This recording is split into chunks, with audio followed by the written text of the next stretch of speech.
Pertanyaan ini diajukan oleh akun dengan nama Kamar Zamzam. Assalamualaikum warahmatullahi wabarakatuh. Saya ingin bertanya, kalau kita menyuruh orang sholat, tapi kita sendiri tidak sholat, apakah kita berdosa atau apa hukumnya? Mohon keterangannya. Taib. Jamaah rahimakallah. Ya. Kalau kita mengingatkan orang lain untuk sholat, ya, kemudian kita sendiri tidak sholat, maka ketahuilah jamaah bahwasanya itu merupakan bagian dari sifat-sifat orang Yahudi. Karena orang Yahudi senantiasa menyuruh orang lain berbuat baik, senantiasa menyuruh orang lain ya untuk melakukan amal soleh, tapi dia sendiri tidak melakukan hal tersebut.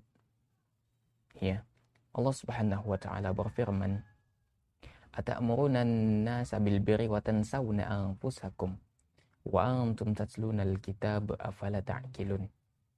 Engkau sibuk menasihati orang lain, sibuk memberikan motivasi kepada orang lain untuk melakukan kebaikan. Tetapi kamu sendiri lupa dengan dirimu sendiri. Lupa dengan kewajibannya, padahal kamu membaca Alkitab, kata Allah. Afala ta'qilun, apakah kamu tidak berpikir? Kemudian Syekh Sa'di menyebutkan bahwasanya merupakan bagian dari sifat orang Yahudi, yaitu mereka senantiasa menyuruh kita melakukan kebaikan, senantiasa menyuruh kita ya beramal soleh, senantiasa menyuruh kita beriman, tetapi mereka sendiri melupakan kewajibannya. Mereka sendiri ya melupakan apa yang mereka sampaikan dan mereka menyelisih apa yang telah mereka sampaikan. Dan ini merupakan di antara sifat-sifat orang munafik. Ya, orang munafik itu berbeda perkataannya dengan perbuatannya. Iya. Makanya di sini kita harus berhati-hati jamaah ya. Jangan sampai ketika kita menasihati orang lain akan tetapi kita sendiri yang melanggar nasihat itu. Iya. Jangan sampai kita seperti itu jamaah. Karena juga itu merupakan sifat dari orang Yahudi. Dan kita lihat jamaah, orang Yahudi sekarang ya, keburukan akhlak mereka itu masih bisa kita saksikan sampai sekarang. Di mana mereka di pentas dunia ya, menyuarakan kebebasan, menyuarakan kemerdekaan. Tetapi malah mereka yang ya merenggut kemerdekaan negara lain. Mereka yang merenggut kebebasan orang lain. Nauzubillah. Inilah Yahudi jamaah. Mereka itu jahat. Tetapi mereka menjadikan topeng kebaikan, kebebasan sebagai topeng. Padahal hati mereka itu busuk.